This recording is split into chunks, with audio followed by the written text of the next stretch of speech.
Bueno, si ayer les recomendaba este libro sobre la transición, sobre el periodismo de la transición, el de José Antonio Martínez Soler, hoy les quiero recomendar este otro libro. Es un tocho, fíjense, ¿lo ven? De María Antonia Iglesias, no sé si se acordarán, fue una periodista conocida.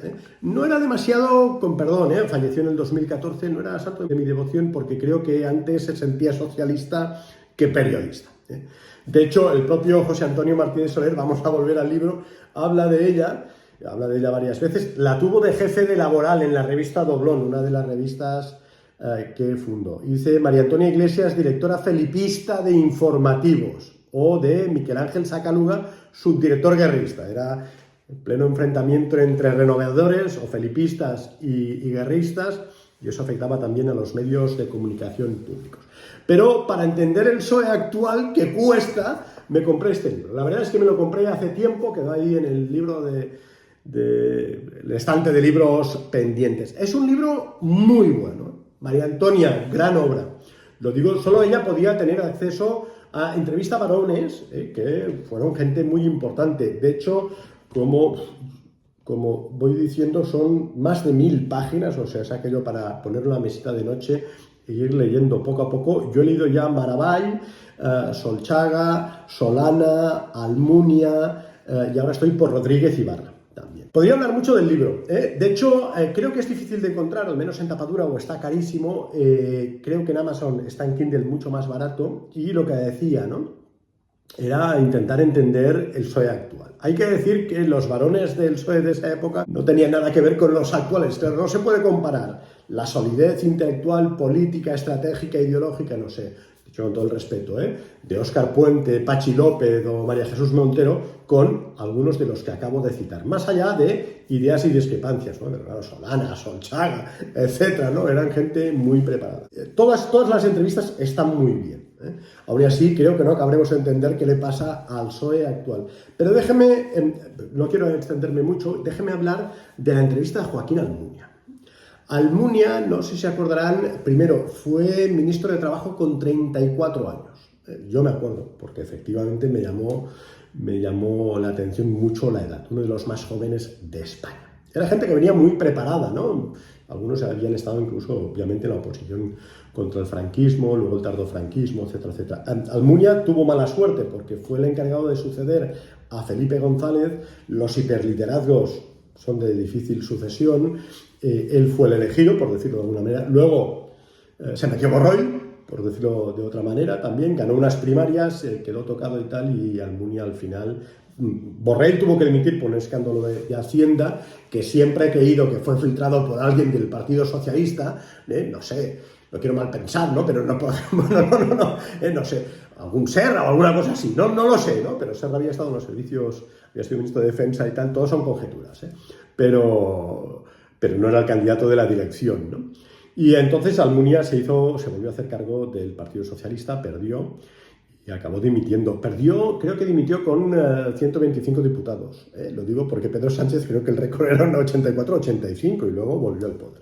Pero no, hablando de Almunia, podríamos estar hablando horas de este libro y del Partido Socialista, el de entonces y el de ahora. Pero déjenme solo leerles un pequeño apartado de Joaquín Almunia. Aviso a navegantes. Hay gente en el partido que no se atreve a valorar aún hoy los escándalos de corrupción en toda su dimensión. Lo digo porque efectivamente el Partido Socialista ganó con 202 diputados, una mayoría absoluta, una autoridad moral. Hizo mucho, para entendernos, en el gobierno y para España, sobre todo en los primeros años, ¿no?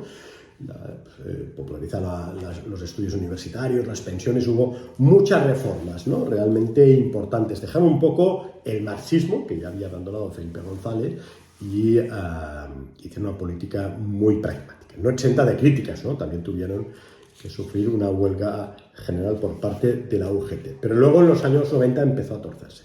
Yo me acuerdo, pues eso, los escándalos de corrupción del Partido Socialista, ¿no? Ibercorp, el caso de BOE, GAL, etcétera, etcétera, etcétera. Y Almunia hace esta reflexión que les decía.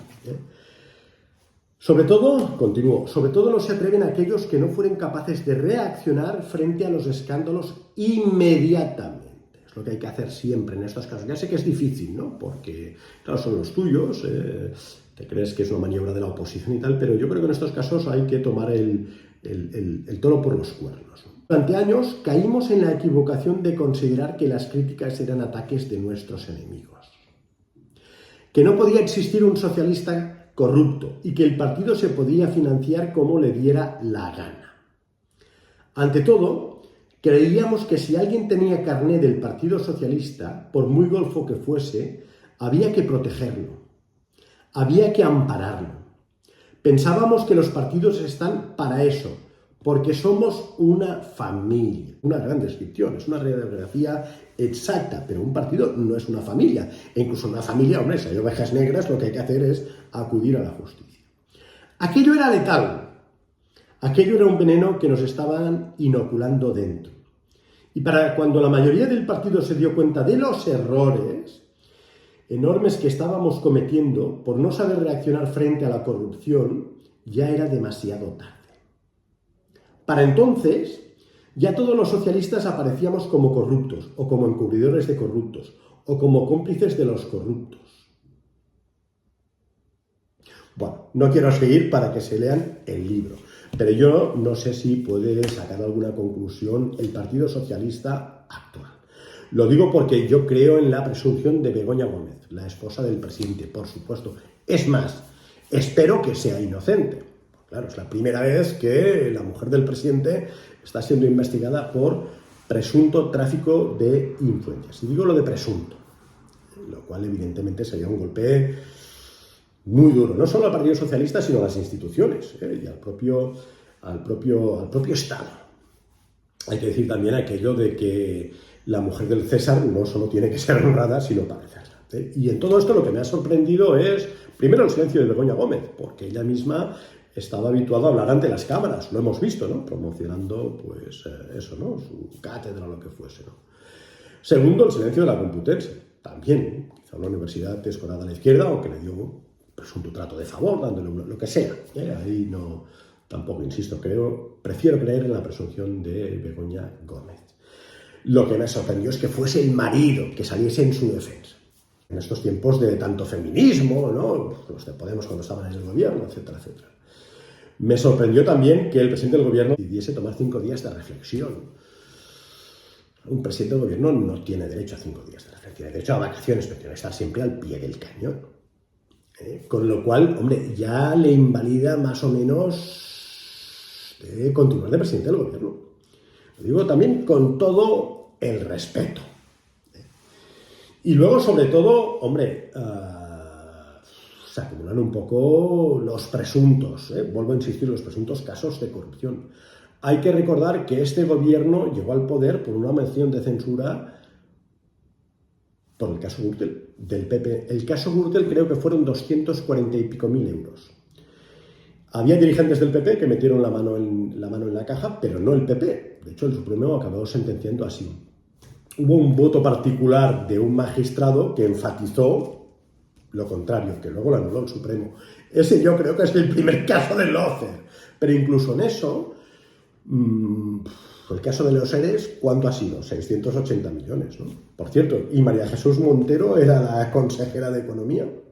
Por eso, ese desequilibrio. Lo que pasa es que lo que no puede hacer el Partido Socialista es, cuando empiezan a salir informaciones negativas sobre su gestión, Mascarillas, Koldo, Begoña Gómez y tal, encerrarse en sí mismo y ver casi un ataque al Estado, Ya la fachosfera, los bulos, el fango. No, lo que tiene que hacer es, evidentemente, tomar medidas y reaccionar. Esto no es bueno.